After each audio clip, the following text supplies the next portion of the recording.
I accidentally caught my married brother at my hotel with his wife's pregnant cousin. I, 23F, was mentally. 3 months ago, I was kicked out of my parents' house. It wasn't a "we've decided it's time for you to move out" situation. It was a screaming match on the front lawn at 11 p.m. They found out about my girlfriend, and the things my father said to me, the way my mother just stood there and watched, changed me. I moved in with my grandmother in secret. She is a kind woman, but she is terrified of my father. She let me stay on the condition that I don't cause trouble and keep my head down. I've been working as a line cook at a major hotel in the city. If you've never worked in a professional kitchen, it's hard to describe the exhaustion. You're on your feet for 10 hours. The air is thick with the smell of searing meat, old grease, and industrial-strength floor cleaner. By the end of a shift, my brain is usually mush. All I want to do is scrub the smell of onions off my skin and sleep for 100 years. It was a Tuesday night, about a month ago. We had a massive corporate banquet, and the kitchen was a war zone. I finally clocked out around 9:45 p.m. Normally, I exit through the back loading dock, but it was raining sideways, and I realized I'd left my umbrella in the staff locker room near the front lobby. I took the service hallway that leads out near the VIP check-in. This is a quiet, carpeted area of the hotel. It's away from the main bustle of the lobby, designed for people who want to be discreet, long-term stays, celebrities, or high-level executives. As I pushed open the heavy wooden service door, I saw a familiar coat. It was my brother, S30M. He was standing at the mahogany desk, leaning against it with an air of casual confidence that has always defined him. He's the golden child. He's the one who followed all the rules, married the right girl, and stayed in my parents' good graces. But he wasn't with his wife.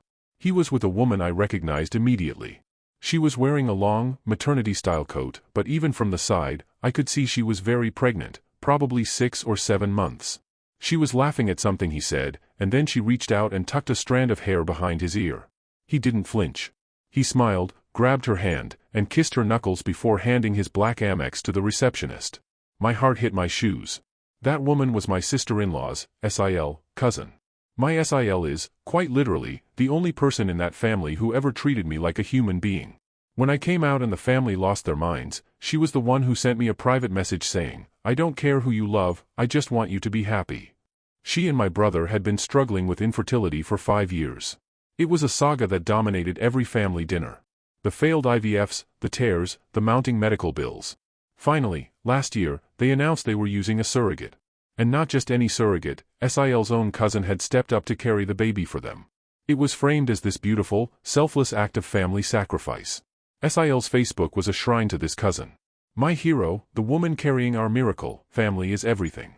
And there I was, watching the miracle maker and the grateful father check into a hotel room together at 10 p.m. on a Tuesday. I didn't confront them. I'm ashamed to say I hid. I pulled the service door shut and stood in the dark hallway, my heart racing so fast I thought I was going to faint. I heard the ding of the elevator and the muffled sound of their laughter as they walked away. I didn't sleep for 3 days. I went to work, I flipped burgers, I prepped salads, and I felt like a walking ghost. Every time I closed my eyes, I saw his hand on her back. I kept trying to rationalize it. Maybe they're just staying there because her house has an issue? Maybe SIL knows? But I knew. I knew the way he looked at her wasn't the way a man looks at his wife's cousin. It was the look of someone who was getting away with something. I thought about the golden child narrative. My parents worship him. If I brought this up, I would be the bitter, jealous sister trying to tear down the perfect son. I was already the outcast. This would be the final nail in the coffin of my relationship with my parents. But then I thought about SIL. She was at home, probably decorating a nursery, buying baby clothes, and texting this cousin, "How are you feeling today?" She was being betrayed by the 2 people she trusted most in the world. On the 3rd night, I couldn't take the silence anymore. My grandmother noticed I wasn't eating. She asked me what was wrong, and I told her. She turned pale. She sat down at the kitchen table and said, "You have to stay out of this. That man is your father's pride and joy. If you break this, you will never be allowed in that house again. Let them handle their own lives. You're finally stable here. Don't throw it away." That's when I realized that my family's peace was built on a foundation of lies. They wanted me to be quiet so they could keep pretending they were perfect. I waited until she went to bed. I sat in my car in the driveway, the heater blasting, and I found SIL's number. I called her. She sounded tired when she answered. "Hey," I said. "It's me, your sister-in-law." "Oh, hey. I haven't heard from you in a bit. How's work?" She was so genuine. It made it 1,000 times harder. It's okay. Listen. I'm calling because I saw something at the hotel. I saw brother there. He was checking in on Tuesday night. Oh? Was he there for a meeting? She asked, her voice innocent. He was with your cousin, I said. The words felt like lead. They were checking into a long-stay room. They were acting like a couple, SIL. I'm so sorry. I wouldn't tell you if I wasn't 100% sure it was them. The silence on the other end of the line was the most harrowing thing I've ever experienced. It lasted for a full minute. I could hear her breathing, shallow, jagged breaths. The VIP desk? She finally asked. Yes. He told me he was at a work seminar in the next county, she whispered. He wasn't, I said. She thanked me in a voice that sounded like it was breaking into a million pieces and hung up. I sat in my car and cried for an hour. I knew I had just ended my brother's marriage, but more than that, I had ended any chance of ever going home. The fallout didn't happen immediately. For a few days, it was eerily quiet. I thought maybe she hadn't confronted him. Then, on Saturday, my phone exploded. I had 30 missed calls from my brother. 10 from my mother. 5 from my father. I made the mistake of answering one from SIL's phone, thinking it was her. It was him. He didn't even lead with a, "How could you?" He went straight to the most disgusting, vile insults I've ever heard. He screamed that I was a homeless piece of trash and that I was poisoning his wife's mind because I was jealous of their baby. "You're just a bitter D***coup," he screamed. "You've always been obsessed with SIL. You're trying to ruin us because you can't have what we have. You're a sick, pathetic loser." He told me he had lost his house. He told me SIL had kicked him out and was staying with her parents. He told me that my parents had disowned me, for real this time, and that if I ever showed my face near them again, he'd make sure I regretted it.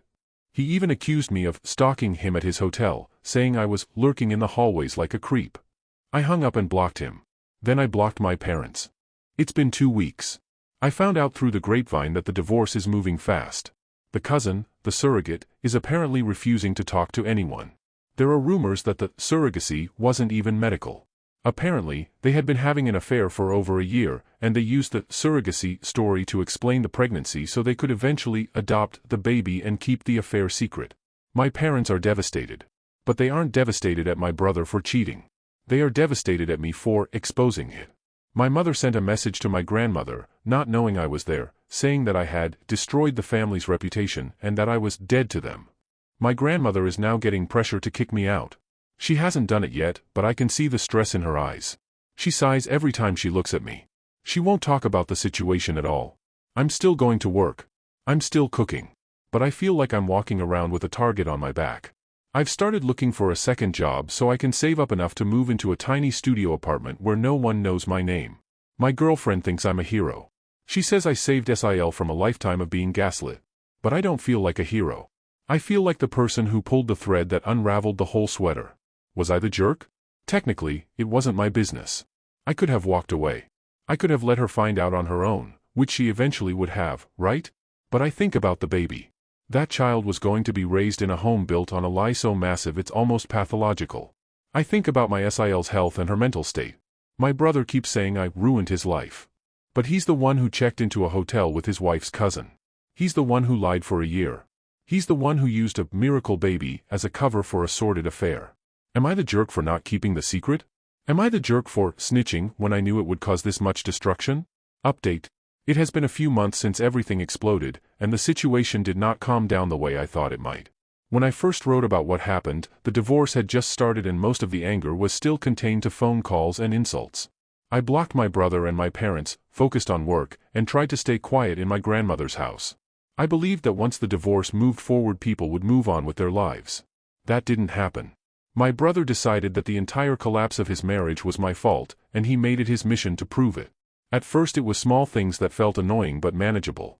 I started hearing from extended relatives who had never cared about my life before. Cousins, aunts, and even people connected to the family through marriage began contacting my grandmother asking if I was really living there. I don't even know how they found out. Some of them tried to sound polite while fishing for information about me. Others were much more direct and accused me of destroying the family. It didn't take long to realize my brother had been talking to everyone who would listen. He had created a version of the story where I was a bitter younger sister who had been jealous of him for years. According to that version, I had supposedly followed him around the hotel where I worked, taken things out of context, and called his wife just to cause drama. Several relatives repeated that narrative word for word when they reached out to my grandmother. My grandmother tried to stay neutral, but the pressure on her grew heavier every week. She is an elderly woman who has spent her whole life trying to avoid conflict. Suddenly people were calling her house, asking questions about me, warning her that she was getting involved in family problems, and hinting that she should send me somewhere else before the situation got worse. Watching her deal with that stress made the entire situation feel even heavier. At the same time my brother began interfering with my job. He started contacting the hotel management. The first complaint came through an email claiming that an employee had been harassing guests. Management called me into the office and asked if I had confronted a guest recently. I explained the entire situation with my brother and the hotel lobby encounter. They listened, took notes, and told me not to worry about it for the moment. A week later another complaint arrived, this time claiming that I had been spreading rumors about hotel guests. That one was harder to ignore because the accusations were more specific. My manager asked again if there had been any kind of confrontation involving my brother. When I explained everything again, the manager finally told me directly that the complaints had come from someone claiming to be a concerned family member. My brother had started calling the hotel pretending to be an outside witness. He told them I was unstable and spreading false information about guests who stayed there. He claimed I had personal grudges against people in my family and that I was using my job to spy on them. Hearing that explanation secondhand was surreal. I had never even spoken to him in the hotel lobby that night, yet he was presenting himself as the victim of harassment. Management eventually realized what was happening. They told me not to worry about the accusations and made a note in my employee file explaining that the complaints were connected to a personal family conflict. Still, being called into the office repeatedly and having my job questioned was exhausting. It didn't stop there. My brother also started contacting people connected to my personal life. Some of my coworkers received strange messages through social media asking if they knew me well. A few of them showed me the messages, which contained vague warnings about being careful around me because I supposedly caused problems for people close to me. The language in those messages was clearly meant to damage my reputation without making direct threats. At one point a coworker pulled me aside and asked if everything was okay because someone claiming to be my relative had sent them a long explanation about how I had destroyed a family and had a habit of lying about people. That was the moment I realized he wasn't just angry. He was actively trying to make my life fall apart. The pressure spread into my personal life as well. My girlfriend received a message from an unfamiliar account filled with insults and accusations about me. Whoever wrote it clearly knew details about my family situation and repeated the same story my brother had been telling everyone else. The account disappeared shortly after sending the message, but the intent was obvious. Despite all of this, the divorce between my brother and my sister-in-law continued moving forward. Through mutual acquaintances I learned that the truth about the pregnancy had come out during the early stages of the separation. The story about surrogacy had not been accurate. The pregnancy was the result of the affair itself, which meant the entire situation had been hidden behind that explanation from the beginning. That revelation completely destroyed the version of events my brother had been presenting to relatives. A few family members who had been attacking me earlier suddenly stopped contacting my grandmother once they realized the affair had been real. Others refused to acknowledge it and continued insisting that I had handled the situation the wrong way. My parents remained firmly on my brother's side. I have not spoken to them directly since the original argument months ago. Everything I know about their reaction has come through relatives or through the occasional message they send to my grandmother. Those messages usually describe me as someone who betrayed the family instead of protecting it. My father apparently believes I should have stayed silent because family matters stay inside the family. That idea seems to mean protecting my brother from consequences. The harassment from my brother reached a peak about 2 months after the divorce filing. Around that time he attempted something that almost succeeded in causing serious problems for me. A formal complaint was filed with the hotel's corporate office accusing an employee of violating guest privacy. The complaint included a detailed explanation claiming that I had been watching guests in the lobby and reporting their activities to outsiders. My name was mentioned directly. Because corporate complaints have to be investigated, management had no choice but to review the situation seriously. Security footage from the night I saw my brother at the hotel was pulled and examined. The footage clearly showed me walking through the hallway toward the locker room and then leaving the building shortly after. There was no interaction with him and no evidence of harassment. The footage also showed my brother and the pregnant cousin checking in together. That detail ended the complaint immediately. Corporate investigators concluded that the accusation had been filed in bad faith. My manager later told me privately that whoever submitted the complaint had included information only a family member would know. After that incident, the hotel documented the situation formally. My brother was instructed not to contact the business again regarding any employee matters. For a short period, things became quiet. During that time, I focused on saving money and preparing to move out of my grandmother's house. Living there had been a lifeline when I had nowhere else to go, but the constant pressure from relatives had made the environment uncomfortable for her. She never asked me to leave directly, yet it was obvious that the situation was affecting her peace of mind. I eventually found a small studio apartment within commuting distance of work. It is nothing fancy. The building is older, and the kitchen is barely large enough for a single person to stand in comfortably. Still, it is a place where no one is calling the house asking questions about me. Moving into that apartment felt like the first step toward independence after months of chaos. The legal side of my brother's situation continued unfolding during that same period. The divorce moved quickly because the evidence surrounding the affair was difficult to dispute. According to what I heard from relatives, my sister-in-law's cousin eventually stopped communicating with most of the family entirely.